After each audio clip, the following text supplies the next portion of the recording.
These are violent criminals, so they're not going to go down easy. ABC Tuesdays. Let's get this done. The Rookie is back. We have 2 new rookies starting today. Howdy. Being a cop is stressful 24/7. Every year on the job is different. And Training Day We have a serial killer at large. never ends. We need an ambulance! The Rookie. All new Tuesdays on ABC and stream on Hulu. This episode is brought to you by LifeLock. The new year brings new health goals and wealth goals. Protecting your identity is an important step. LifeLock monitors millions of data points per second. If your identity is stolen, LifeLock's restoration specialist will fix it, guaranteed or your money back. Resolve to make identity health and wealth part of your New Year's goals with LifeLock. Save up to 40% your first year. Visit LifeLock.com/podcast. Terms apply. With the election of Donald Trump, staying informed is more important than ever, and we're thankful you've chosen to listen to the DSR Network. Through the turbulent times ahead, we will continue to provide the insightful expert analysis on the issues that matter most around the world. We ask that you consider becoming a member to support our effort to provide you the best content possible. DSR members gain access to an ad-free listening experience, exclusive members-only segments of our shows, our members-only Discord community, and more. Use code HOLIDAY25 to get 50% off of your membership subscription at thedsrnetwork.com/buy. That's code HOLIDAY25 at thedsrnetwork.com/buy. The DSR Network will evolve in exciting ways in the new year, and we hope you'll join us.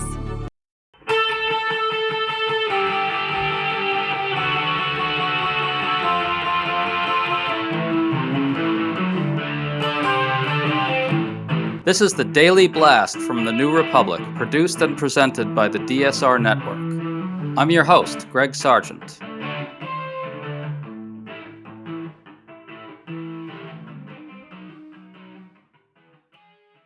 On Tuesday, Donald Trump held a press conference. At it, he wouldn't rule out using military force to annex Greenland and the Panama Canal, openly celebrated the idea that billionaire Mark Zuckerberg might have caved to his threats to put Zuckerberg in jail, and said we're going to rename the Gulf of Mexico the Gulf of America. Trump didn't appear to be kidding about that. Today we're going to look at these moments as efforts on Trump's part to make this kind of talk normal, to acclimate Americans to things like malignant nationalist belligerence and naked threats to jail people without cause to force them into line. So we're chatting with Jennifer Murcia, a professor of rhetoric and communication at Texas A&M University, who writes about right-wing and fascist rhetorical tropes and how they really work.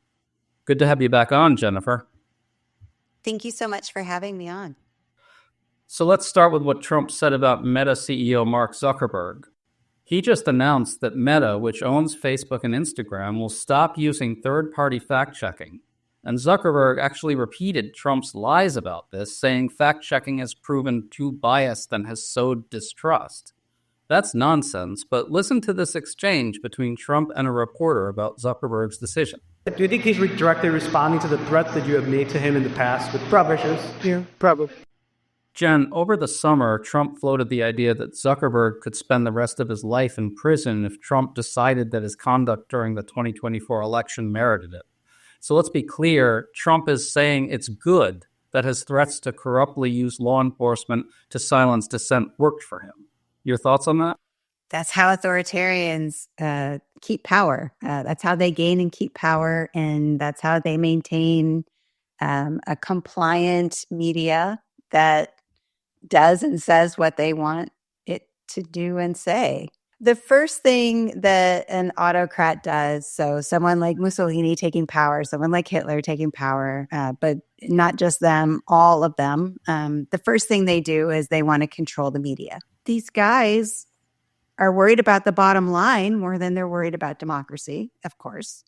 And, they were never really in the platform business because they wanted to promote and protect democracy. That was eulogistic covering for what they really wanted, which was money and power. And so for them, it's not so hard to say, well, the money and power are easier to get if I capitulate to Trump. So let's just make sure he knows that I'm doing it.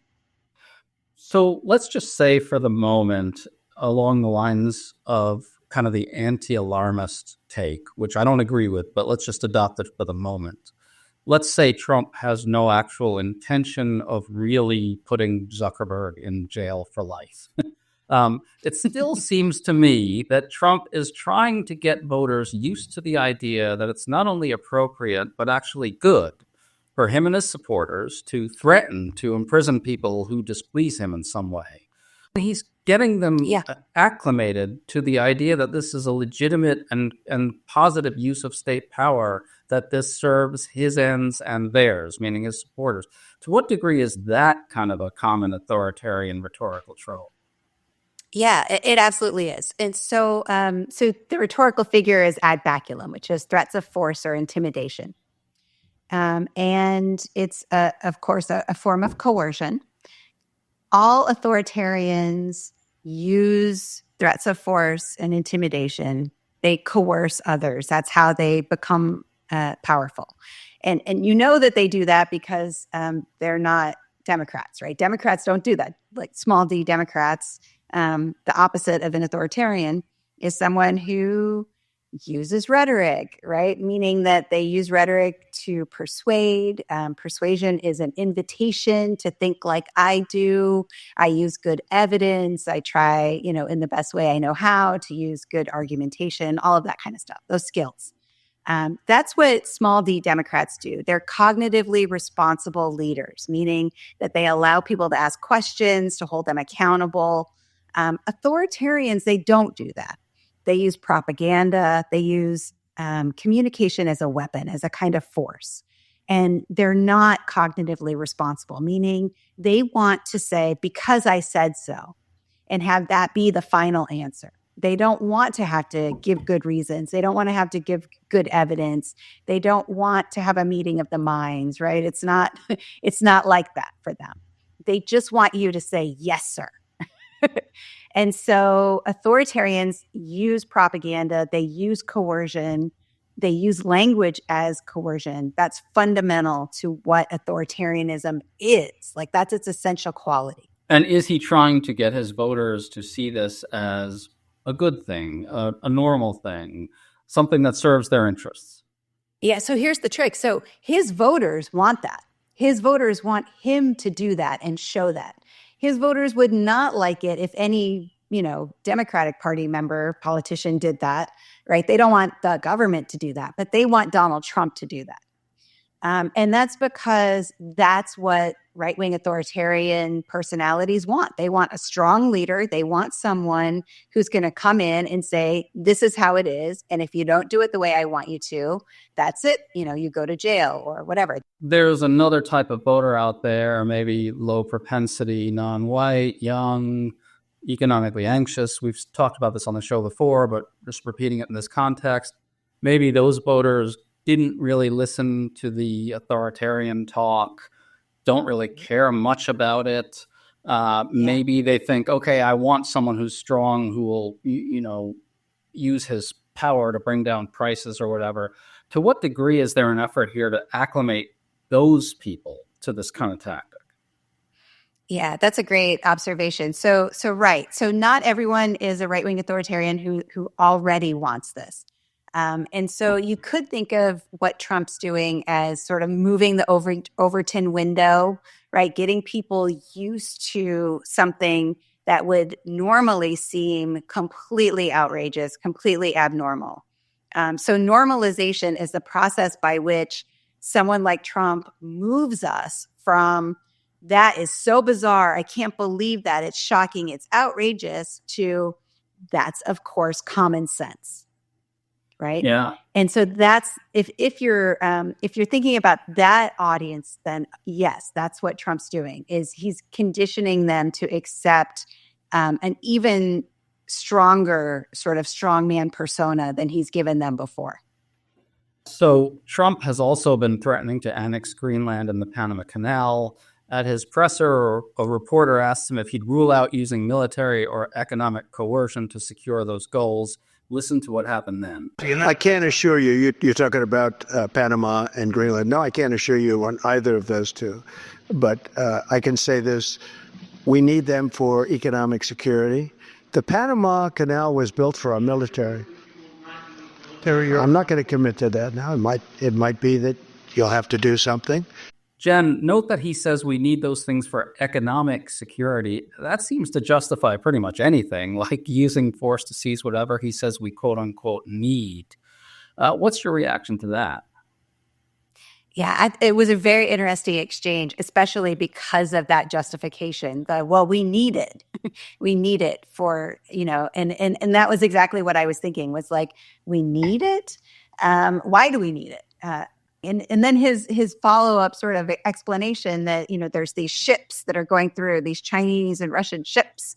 And so he's very concerned in this press conference about shipping routes and who controls them, and he wants control of them. And that seems to be the framework by which he is going to justify all kinds of, illegal empire building. I don't know how, people are going to frame this, but really bizarre land grabs, it sounds like. Right.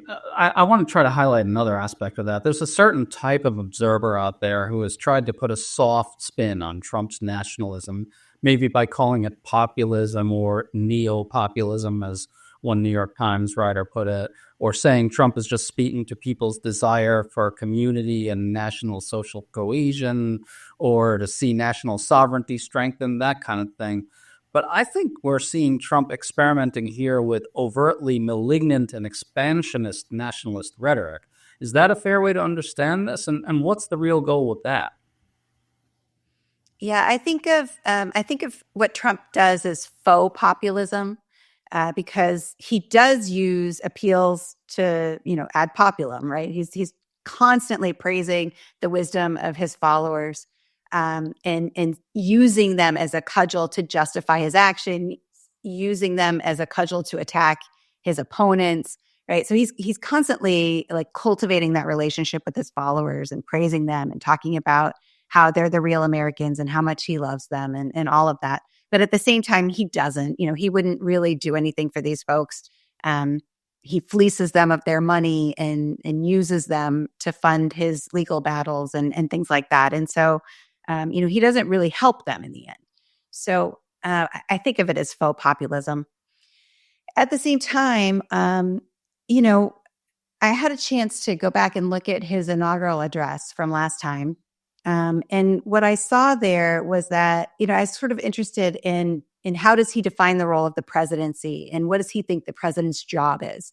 And if you reread that speech, it's a dark speech, but what you'll see is that he thinks that the president has one job, and that is to defend the nation's border. And that's what he had run on in 2016, and that is essentially what he ran on again in 2024. And so there's a little bit of an element of that, right?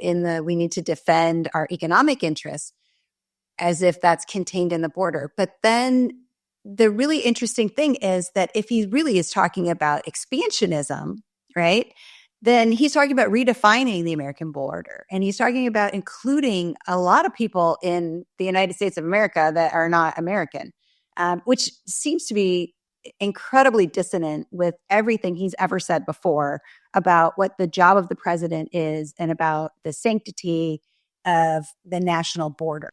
Okay, I want to play another clip. Here, Trump talks about renaming the Gulf of Mexico the Gulf of America. Listen to this. So we're going to be changing the name of the Gulf of Mexico to the Gulf of America, which has a beautiful ring that covers a lot of territory. The Gulf of America, what a beautiful name. And it's appropriate. It's appropriate. And Mexico has to stop allowing millions of people to pour into our country. They can stop them. Jen, I don't know what to make of this. Is he just saying to the world that he can do this because he can, and if you don't like it, suck it? What's the message? What's the message to his supporters supposed to be here? I think that's definitely part of it. I imagine a Trump supporter who's like, wait a minute, I never thought of that. Why is it called the Gulf of Mexico? It should be called the Gulf of America. Damn right, right? Like, I can imagine there's a person out there who's like, yeah, why do we let them get away with that? So a thing you might not remember from his first term is that they took Mount McKinley and they turned it into Denali. And it's a thing that irritates him. He's always bringing it up. He wants to return it back to McKinley because for him, it's the golden age of tariffs and whatnot, I think. So this is kind of like that, right? Like he's going to use his Sharpie. He's going to change the map. And, I'm not ego involved. It's not part of my, self-concept. If it's called the Gulf of Mexico or if it's called Gulf of America. But Donald Trump seems to think that it matters, right? To have the power to do these kinds of things. He might be trolling us. He might not be. He might be very serious about it. But to me, it doesn't matter, right? Like he'll go away and it'll be the Gulf of Mexico again. It's fine. You mean eventually he'll go away? To your point about the power of renaming, which he seems to sense here. Yeah. The kind of power of the gesture. He constantly talks about the renaming of Confederately named forts as well. And that's also a very similar impulse on his part, I think. Yeah, absolutely. And it's one of those things that authoritarians and autocrats do, right? Is that they try to create a cult of personality. They do that through naming practices. So naming buildings, naming arenas, towns, schools, etc. Donald Trump hasn't had a lot of that. He hasn't been the benefactor of lots of new schools and streets. I think George Washington is the most named street and president and school for everything like that. He hasn't received a lot of that kind of stuff. He would very much like to receive that kind of stuff, right? And so he's trying to show the power that he has rhetorically, right? To call something into being and to change its name and to make it his. Yeah, it really is a gesture of power. I want to highlight one other thing about that clip. Trump went on to say that Mexico isn't stopping migrants from traveling north to our southern border. That's a lie. In fact, due to Biden's diplomacy, Mexico has been doing a great deal to stop migrants. And that's a key reason the more recent border apprehension numbers have gotten relatively low of late. I've been calling this tactic the secondary lie or the subordinate lie. After he says the outrageous thing about the Gulf of America, he slips in a big lie along with it. And because the crazy thing gets all the attention, the other lie gets smuggled into our discourse without any scrutiny. Is that a tactic that you've encountered before with authoritarians and fascists? How does this work? Yeah, I think that's a really keen observation. It's a fire hose of lies strategy, right? Where it's lies all the way down, also called a Gish Gallop sometimes, where you're unable to fact check, each and every point that is made. And so it becomes very difficult to even say what happened because as you're saying what happened, you have to say, well, this was a lie and this was a lie and this was a lie. By the time you're, at the end of that, you haven't really told much of a story. So authoritarians use just that fire hose model of lying to create unreality, right? They create this sense that nothing is true, everything, sort of create nihilism in a population. Everything is a lie, none of it matters. Again, authoritarians are cognitively irresponsible. If you have one takeaway from our conversation, that means that they want the power, an unquestioned power, to say what is true, to say what is real, to say what is good, what is bad, who is a friend, who is an enemy, and they don't want anyone to ever question them. And so one strategy is to lie so much that people just give up. I think that's clearly what's going on with him, whether he is very conscious of it or not. Okay, final question. You watched that press conference. You saw all these things. I think that suggests things are going to get pretty damn dark when he takes over. What do you expect? I expect it to be dark. Yeah. I believe him when he says he's going to be a dictator on day one. I do not believe him when he says he's not going to be a dictator on day 2, right? I don't think in the world history we've seen an example of someone assuming dictatorial power and then giving it up willingly. That's never happened, especially not someone like Donald Trump, who is an unaccountable leader by nature, who wants that power. No, I mean, we've put a very dangerous person in office. He plans to use his power in whatever way he can and however he wants. And I don't see how we're going to stop him from doing that. Jen Murcia, I guess we're going to see soon enough how far he's going to get and how big a mistake voters made. Thanks so much for coming on with us. Thank you. It's a pleasure. You've been listening to The Daily Blast with me, your host, Greg Sargent. The Daily Blast is a New Republic podcast and is produced by Riley Fessler on the DSR Network.